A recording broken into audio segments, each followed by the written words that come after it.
among your, say, coverage guys or even your return team blockers, who are kind of your MVPs of special teams, the guys who Yeah, you check this. like them? Yeah, check this out. I could give you a couple names, but keep in mind now, we really underperformed last year on special teams. So to say that we have an MVP right now, and I know what you're alluding to, you'd like some other core players. To say that we have an MVP right now would be really misleading based on the way we performed last year.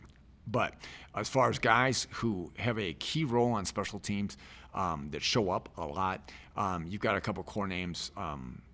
Matthews, our linebacker number 32, Jacob Morgenstern, Schooler. We've got some really good linebacker type guys that show up, and then just with the nature of this offense, because we have so many receivers, those guys have got to play special teams just to make the numbers balance out.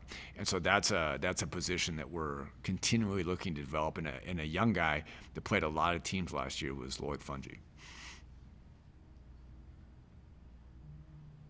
Go back to, go ahead, Don.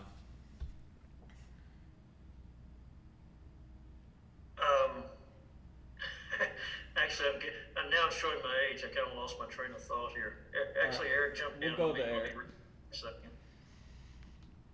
Okay, Coach, in terms of returners for kick return, punt return, who are some guys who you're looking out for at that? Yeah, and that in anticipation of this question, that's another thing that is a priority for us. We have to develop elite returners here. Our return game was so inadequate last year.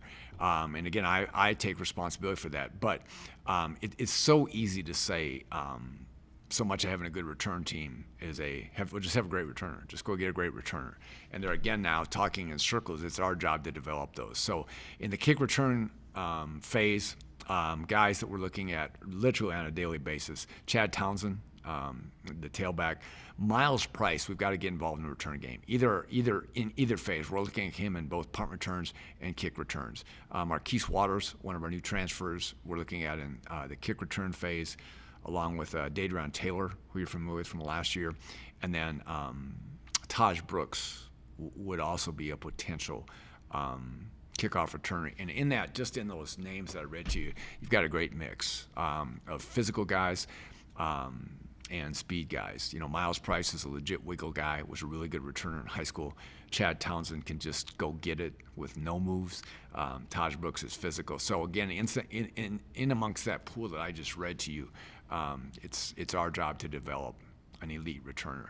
And then punt return, I mentioned Miles Price will be looked at in both phases. We all know that Chooks, I do. Chooks I trust him. He's a steady returner. He's just not that dynamic.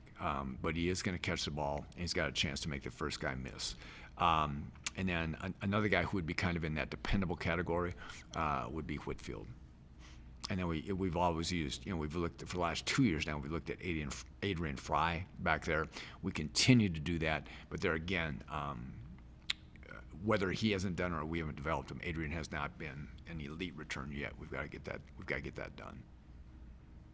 Go ahead, Eric. Real quick, how there are kind of those two types of guys, a speed returner and a physical returner. Yep. Just the normal person, I think, thinks of a kick returner, they think of a guy who can just bolt down the field and pass people. Well, what's the benefit of a physical guy to be a kick returner? You're really just a physical guy can just turn, whether it's in the punt return phase or kickoff return phase, he can just turn everything into a positive yardage play. So maybe you don't get 3 touchdowns a year, but you're going to get the ball out to the 30 and just increase your odds of scoring all the time. So that's how you would choose to look at it. Is this guy going to move the pile and turn kickoff return into a positive yardage play? I have one more. In terms of Austin, obviously he kind of, we saw some of what he can accomplish in terms of just those big kicks. What is his potential in terms of what you've seen in punt? Because I assume you've seen a bunch of punters in your day. Yeah, no, I mean he really has a chance to be a top 10 punter in the nation. He already is when you look at gross punt and that type of thing. And now if he can do that 3 or 4 years in a row, now you're talking about, special dude. So he is really talented. He works at his craft. There's nothing negative to say about him. Good student, good person. He knows where this can take him. All right, we'll finish with Don.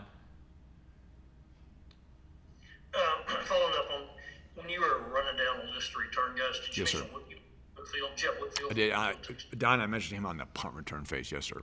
Oh, return. Yep. What is the difficulty when you're talking about being dissatisfied with the performance of special teams last year? What is the difficulty of rectifying that when you can't do a whole lot of live special teams work in practice, correct? Oh, yeah. I think there's a lot that we can do. It's the challenge that keeps us young. Again, there's no excuses here. And the one thing, Don, you would know this better than really anybody else. Something that something that often gets overlooked here is the history of Texas Tech special teams. Now, my gosh, I was sitting in Jones Stadium on the opposing bench with an A&M on my coaching shirt, sitting and listening to that crowd go, Wesley Welker, Wesley Welker. So, this place has got some really good special teams tradition. It's just latent. So we can get that back. And, I'm just telling you, from a practice standpoint, from a meeting standpoint, we get everything that we want. Matt Wells is a great head coach to work for from a special team standpoint. He gets it. So we get all the time in practice that we need. We just need to get better. And I think I answered your question. Yep.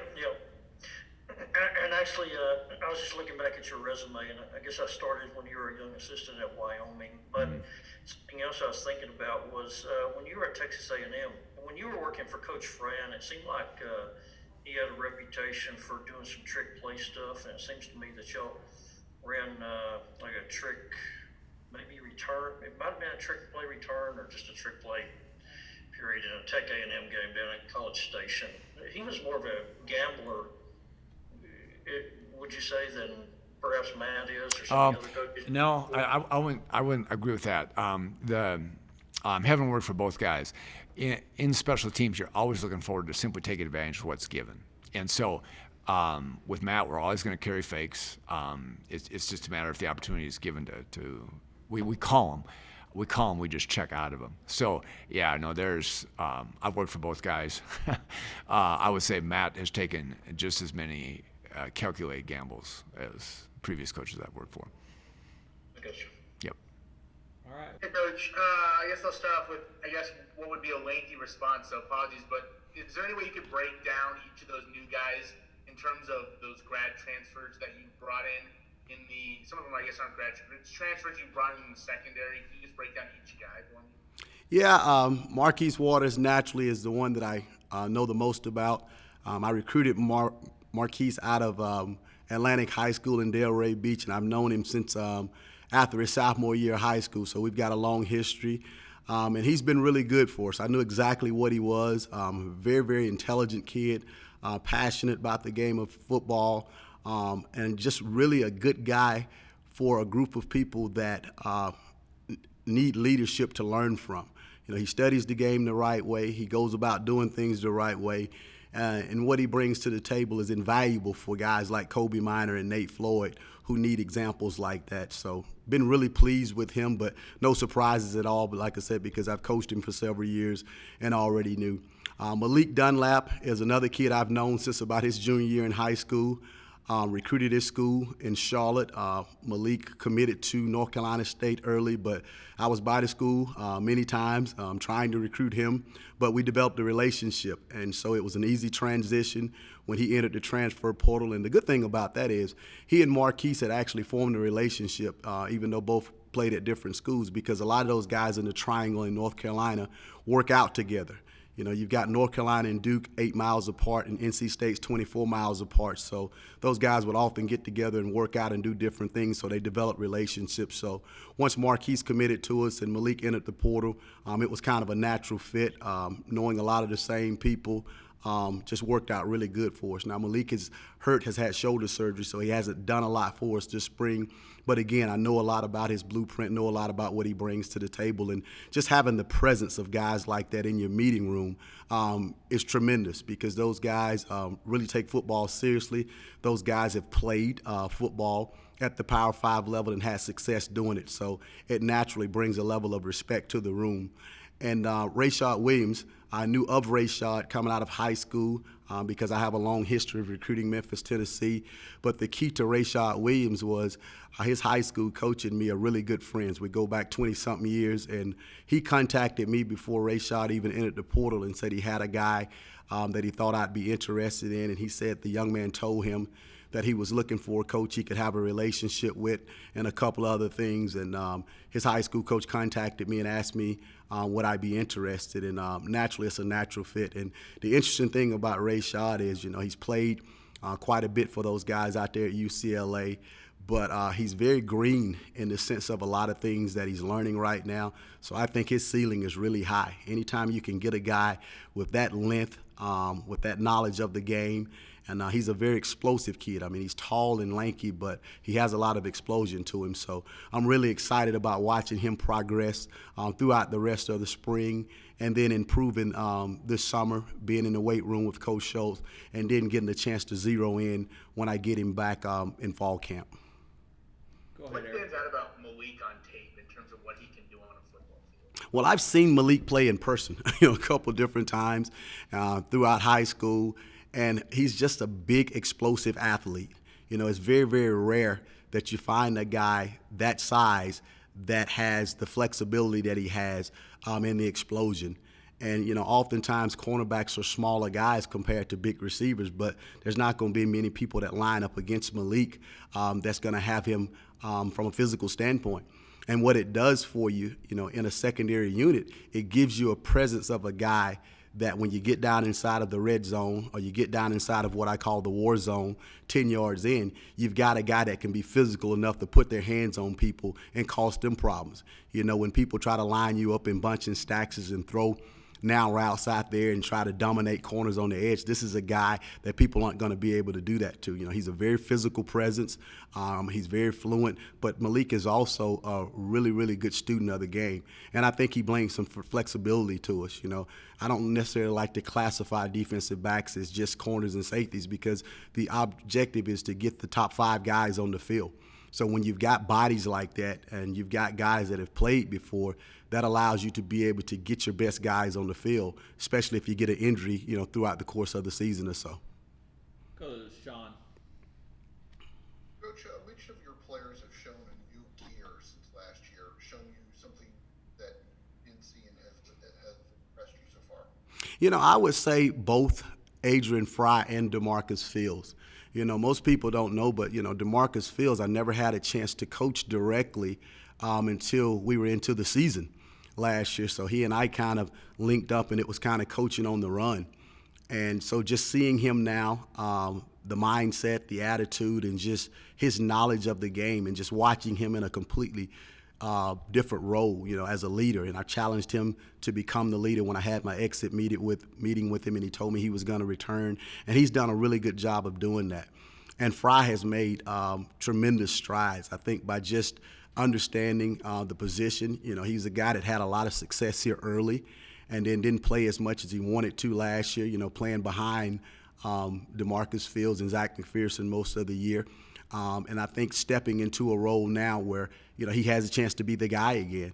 And I think he understands that, we have a level of competition in that room, but just day in and day out, he's been very, very consistent with how he's worked. Really, really have been impressed with the way he's taken the new guys under his wing, teaching them the things. And that's what you need in a room like that, because it takes more than individuals to win. So I've been very, very impressed with both of those guys' leadership. Go to Phil. Yeah, Derek, with Zach McPherson leaving, obviously a guy with a nose for the ball who created a lot of turnovers for you guys, who are you looking for to sort of fill his void as that playmaker type on the defense? Well, I think all of those guys that we brought in addition to, Adrian and DeMarcus, have that ability. Adrian Fry was a guy that was kind of a ball hawk as a true freshman here, and earned first team all conference honors. And I've seen Fields on numerous occasions with his physicality, create turnovers, not necessarily through interceptions, but ripping balls out of guys' arms and things like that. And these other guys, both of those other guys are lengthy. And anytime you have lengthy guys, it gives you a chance to be able to separate people from balls, get your hands on balls. So I'm excited about each one of those guys. And, we drill those things in practice and we emphasize those things in practice. And I've been really pleased up until this point, the progress we've had.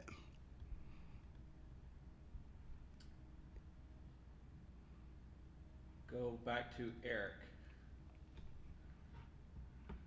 Coach, in terms of Adrian, obviously you didn't have him when he was a freshman, but when you have a guy who starts out as well as he does and earns all the accolades and all of that, and then not to say he's taken a step back, but he didn't get as much playing time maybe as he would have wanted last year. How do you deal with? Is that a guy where you have to talk to him and deal with it mentally, or is he pretty good about kind of just staying the course and staying present? I think the thing that most people don't see, they see these guys and they see the success that they have on the field, but you can't lose sight of the fact that these guys are 19 and 20 years old.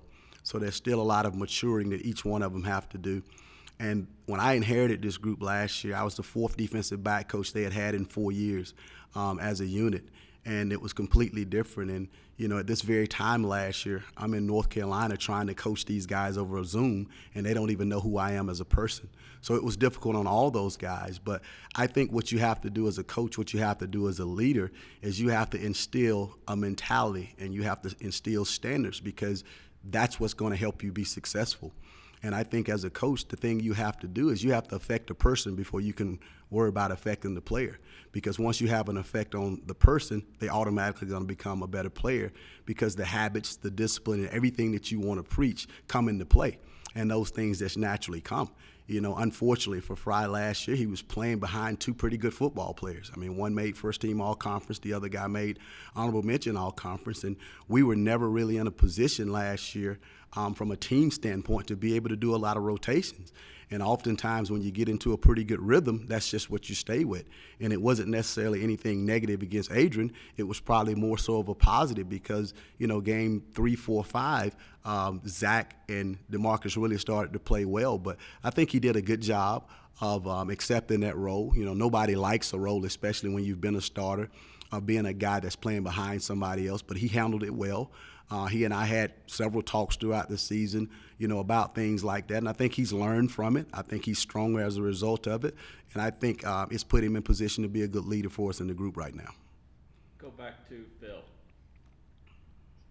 Yeah, when you saw Marquis hit the portal, was it the sort of thing where you immediately knew you wanted to bring him in here? Or I guess what was your role in getting him to come to Texas Tech? Well, strangely, Marquis and I have a very, very unique relationship. I'm very, very passionate about my guys, the relationships that we have off the field, and he and I have a great relationship. And he's a guy that, I was kind of a mentor to, kind of a father figure to, so we had a close relationship. So oddly, when he entered the portal, he contacted me, and the conversation was more so about, okay, Coach, what is my next step? What do I do?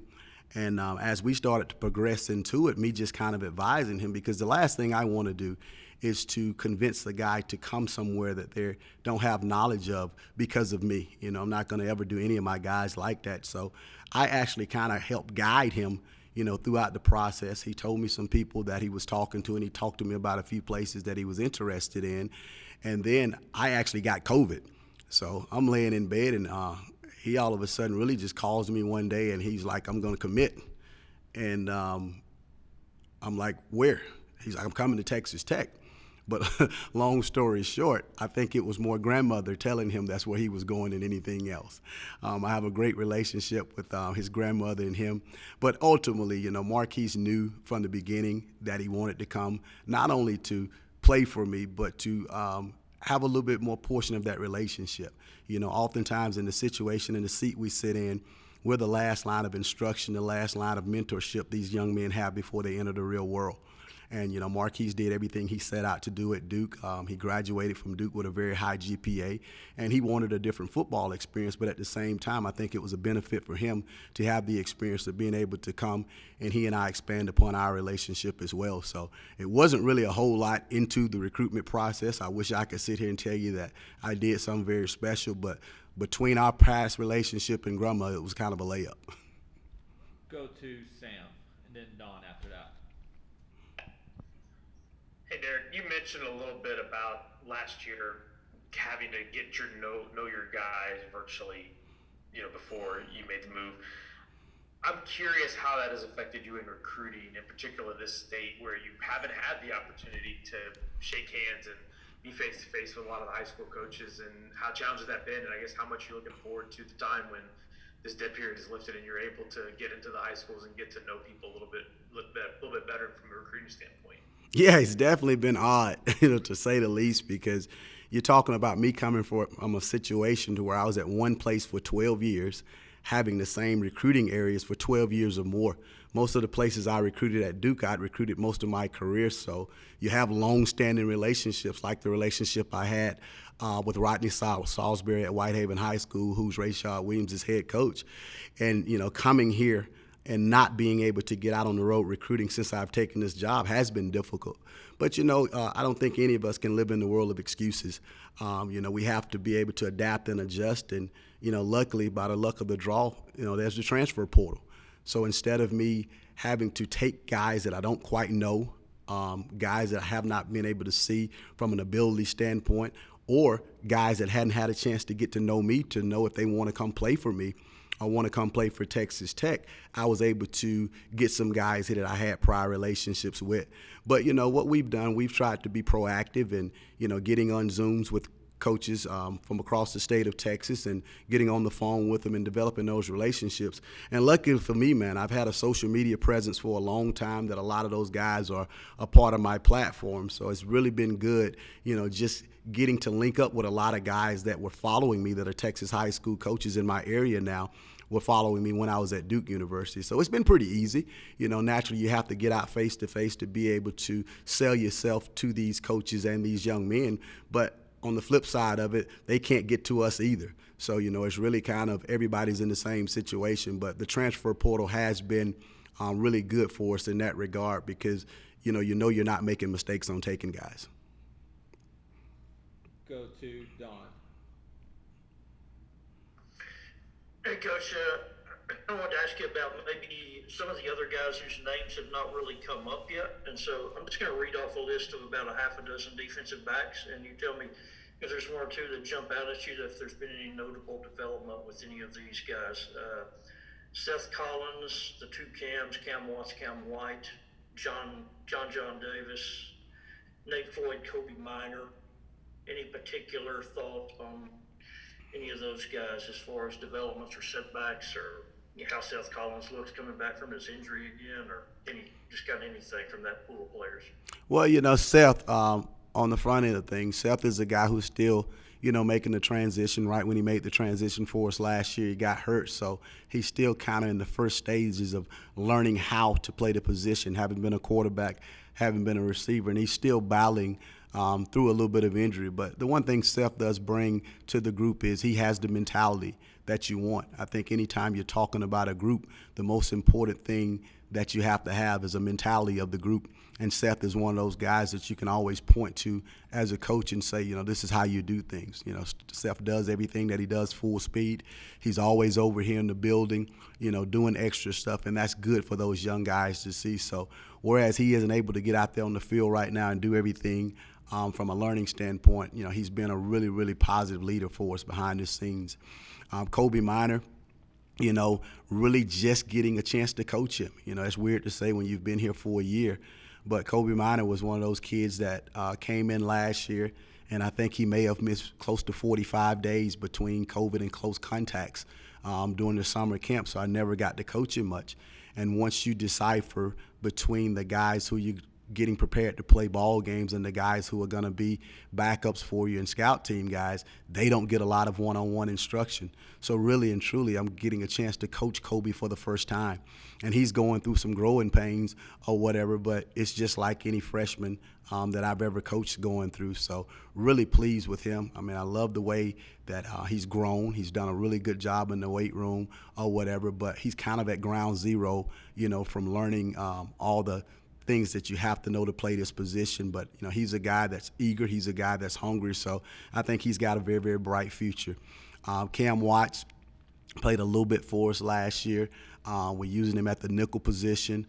Probably spends more of his time with Coach Patterson than he does me.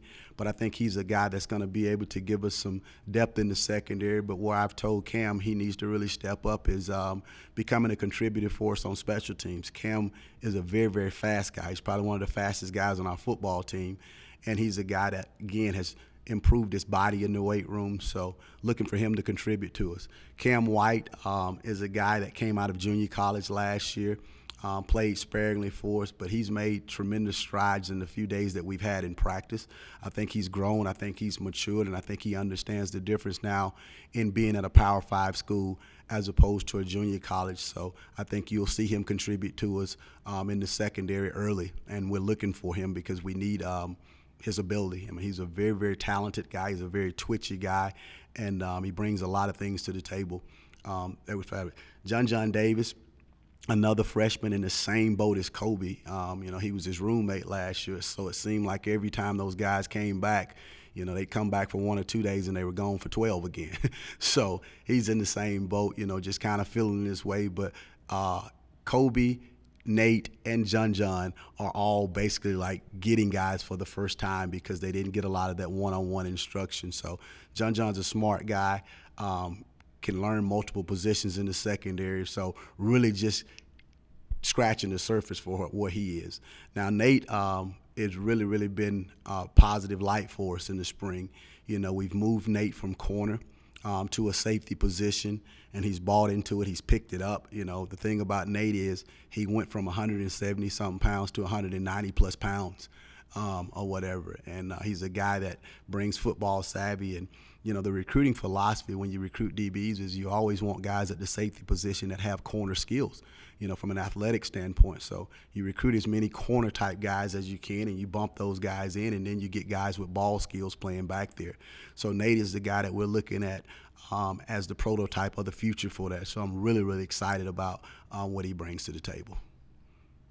Thanks for all that info. I didn't necessarily mean for you. just I appreciate that you did touch on each one. Okay, not a problem at all. You mentioned that you had COVID. What was your COVID experience like? It was not good. Actually, man, I got diagnosed with COVID twice. And I tested positive for COVID, and I don't think anybody knew it, but I tested positive for COVID last year, exactly 10 days before the Houston Baptist game.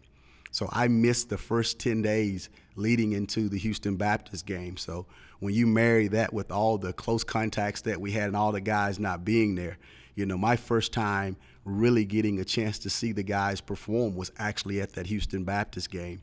I didn't know a lot of the guys' strengths. I didn't know a lot of their weaknesses. I definitely didn't know a lot of their personalities. So it was kind of learning on the run. But I had no symptoms. I tested positive, and back then in the summer, it was kind of like, you test positive, you got the plague, you got to get out of the building, you got to go home. So I just kind of sit there for 10 days looking out of the window and doing what little I could do on Zoom, but, very disconnected from the team at that point in time. And my last COVID experience was in December. I think Coach Wells tested positive maybe Thursday before the Kansas game, and it started a domino effect. And I tested positive that Tuesday, and it was one of those things where, you didn't know you could get COVID twice. And I don't think I actually had COVID the first time. From talking to these guys, it was probably a false positive, but no, there was no way you could prove that in those early stages of COVID.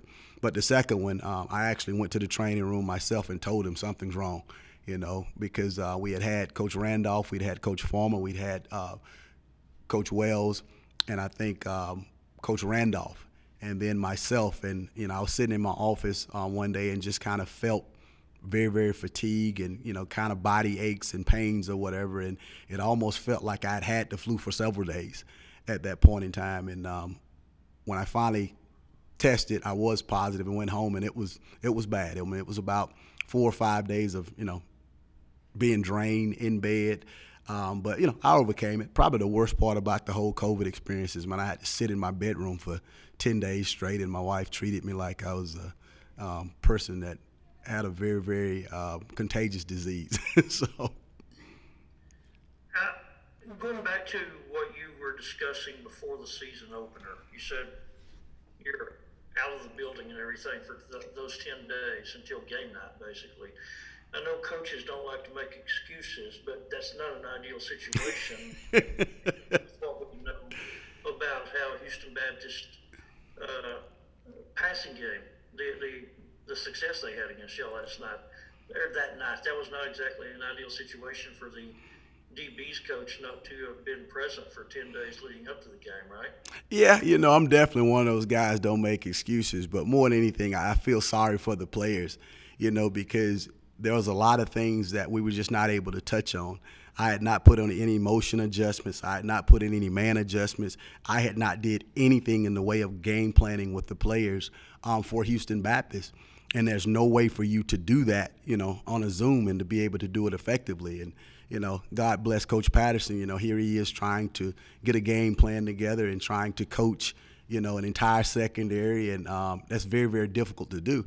And I think, give Houston Baptist credit. I think what Houston Baptist did is they went back and they studied the things that we did at Duke, and they had a game plan because they didn't know who was going to be calling plays between me and Coach Patterson or what we were going to bring to the table. But they had a lot of man beaters, and they had a lot of things that we just hadn't prepared for or whatever. And they're pretty talented. I thought that receiving core was really, really good, especially after even going through the Big 12 schedule. I look back and I thought those kids from Houston Baptist were talented. They were very fast.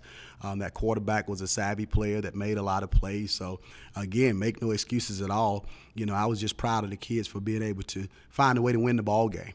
And for me, the positive out of that was I found out a lot of things that I needed to know on the front end that I probably would have known had I been here through spring and we had a normal fall camp, One of the things about coaching the game of football, you have to know guys' personalities. You have to know guys' mentalities. You have to know who can get past things. You have to know guys that can't get past things. And a lot of the things that I needed to know going into the season, I found out in that one night. So, I don't want to make excuses about it because I'm glad it happened because I was able to address a lot of things and get those things taken care of that we didn't take through the rest of the year. And I think we made gradual improvement past that game. Well, how many DBs were out in August because of close contact or a positive test? I don't have the exact numbers in front of me, but I don't think we ever had a full group there consistently.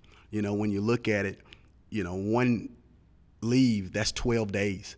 And oftentimes, you get one group to leave, 2 or 3 guys for 12 days, and then a day or two later you lose other guys for 12 days. So you've got guys coming and going the whole time. So it was very hard to be able to establish any unity, with that group. And like I said, you look at Kobe Minor, you look at Nate Floyd, you look at John Davis, they were all roommates. So you lose one, you lose all.